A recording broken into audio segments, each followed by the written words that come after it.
Did you know that Nintendo once forced kids to learn a new language? Real is a font, okay? Not a language. Okay. You got me. It's technically a writing system, but it's still messed up. And that's only one example of all the evil stuff Game Freak has decided to throw at us over the years. So without further rambling, here is why I believe Game Freak hates kids.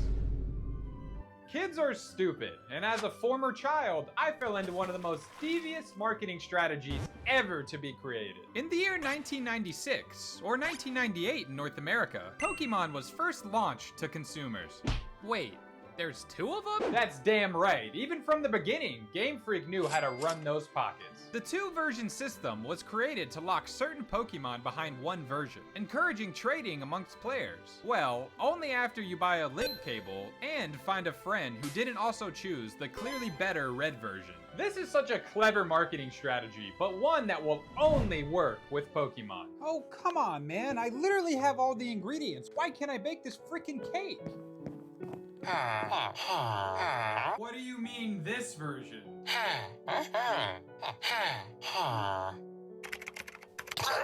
According to Satoshi Tajiri, one of Game Freak's founders, if a Pokemon was more rare, it would be more appealing and encourage trading. Now this makes zero sense to me. You're telling me I'm gonna buy a whole nother game just for this thing? You get Ekans in red, Sandshrew in blue, red team gets Mankey, and blue gets Bellsprout? Raichu can be obtained in both, but not in Pokemon Yellow. Arcanine is red only, Ninetales is blue only, Red Gang gets Scyther, but Magmar's in blue, although he is definitely red.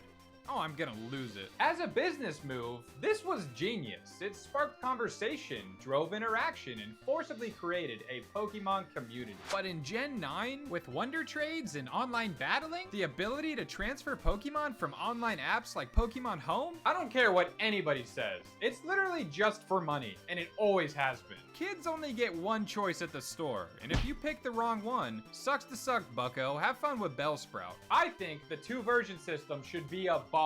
The entire purpose is to catch 'em all, not pay or trade my way to completing the Pokédex. Speaking of the Pokédex, let's fly over to Hoenn and talk Gen 3. Bye-bye. Oh, Gen 3, home of Big Monkey and an impossible Pokédex. For whatever reason, Game Freak decided to make this version's Pokédex virtually impossible. If you don't know, Generation 3 introduced the National Dex, containing all Pokemon from the previous two generations. Well, that sounds great! It's the ultimate Pokemon challenge! Aren't you just a dumb little kid? In order to fully complete the National Dex, you needed access to 7 games, 2 Game Boys, 1 GameCube, and all the cables required to trade between them. Fire Red, Leaf Green, and Emerald are needed to trade all the Johto and Kanto regular Mons, but there's still 6 remaining legendaries. Time to boot up that GameCube. You need to fully beat Gale of Darkness for Lugia, and then 100% Pokemon Coliseum with winning 100 battles at Mount Battle for Hoa.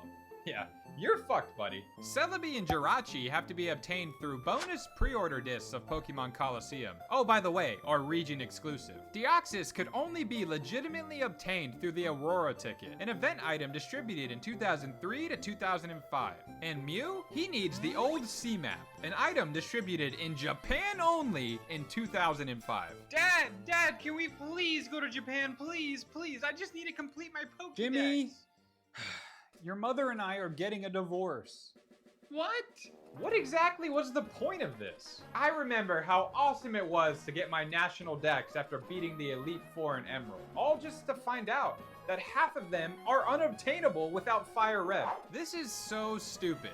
I'm glad the devs thought to create the National Dex. However, this was surely not the way to implement it. That doesn't even consider how difficult it is to complete Gen 3's regional Dex.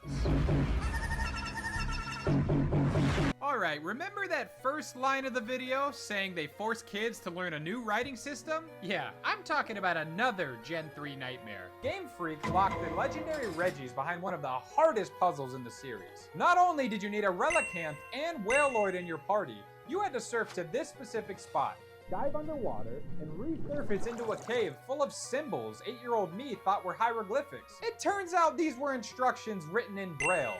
You know, the writing system. not a language, you absolute idiot. Whoops. This wasn't the only absurd challenge to get a single Pokemon either. Apparently, Game Freak knows their way around child labor, because you're gonna need some 40-hour work weeks to catch this one Pokemon. I've already talked about Munchlax in another video. You can find the full breakdown here. But generally, there are some insane calculations you're required to do. And even then, you'll need some outrageous luck to pull one. I call this next category the Game Freak. Why the hell are these catch rates so ridiculously low? You absolutely evil people tier. Not all Pokemon are created equal, and it makes sense why a legendary would have the lowest catch rate. But Game Freak, why does Beldum and the entire Metagross line have a 3% catch rate? They are pseudo-legendaries. Yes, okay, I get it. They should be a little tough to catch. But then why are the rest of the pseudo-legendary based evolutions 45%? Huh? Is it because poor Beldum is the only non-reptilian legendary? Because if so, that's discrimination! Look at him! He doesn't deserve that! Murkrow is notoriously hard to catch, with a 30% catch rate. He has given plenty of trainers struggle in Scarlet and Violet. Basculin, our very friendly fish-looking dude from Gen 5, has a 25% catch rate. Why?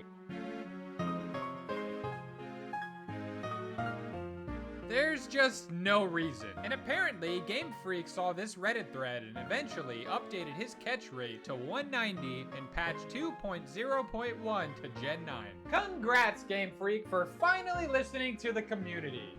Now, what about Dexit? Okay, we're gonna shift gears here. Everything up to this point has been silly reasons for why Game Freak hates children. But now, it's time to get depressed. I just feel bad for all the kids who've only gotten to experience the newer Pokemon games. Even though the old ones are full of all that wacky bullshit, they each have their own charm and unique identity. Dexit is the first red flag, where in Sword and Shield, Game Freak decided to remove the National Dex for resource and time issues. I'm gonna take my stance right here. I don't give a shit about all the Pokemon being available in the new game. Where I do care is the company straight up lying. You cannot convince me this is an impossible task. We had to create new character models for every Pokemon. Half of them look like shit and don't even move. It really hurts when we talk Pokemon Home, like a system made for a living Pokédex, one with all your friends that can come with you throughout the years, games, and regions.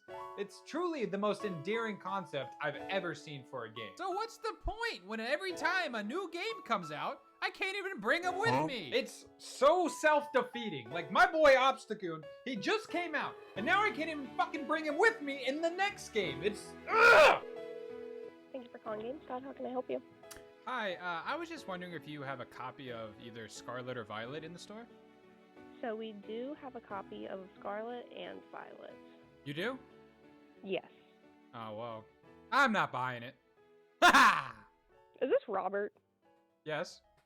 Robert, you're fucked up. I'm not gonna argue that the games are horrible. They just don't have the same magical feeling every gen had up till Gen 8. I couldn't believe how wild it was to explore Sinnoh when I first got my copy of Diamond. And now, Game Freak ruined it by giving Zoomers this shitty remake. Scarlet and Violet are disappointing, surely. They look like ass, run like ass, and have little to no story beats worth remembering. Legends Arceus is the only game to come out since Ultra Sun and Moon that made me feel happy to play Pokemon. And it's just depressing to think that these games are young kids' only impression of the series. The recent reveal of Legends ZA is pretty cool. I mean, it has megas, so that's a start. But with Game Freak's recent track record, I don't think it's safe to say that this is going to be a return to form. All we want is for Game Freak to care about the fan base, make quality titles, and not turn into a yearly shitty release like Call of Duty. The kids deserve to experience the magic a Pokemon game once had, even with all the bullshit they used to contain.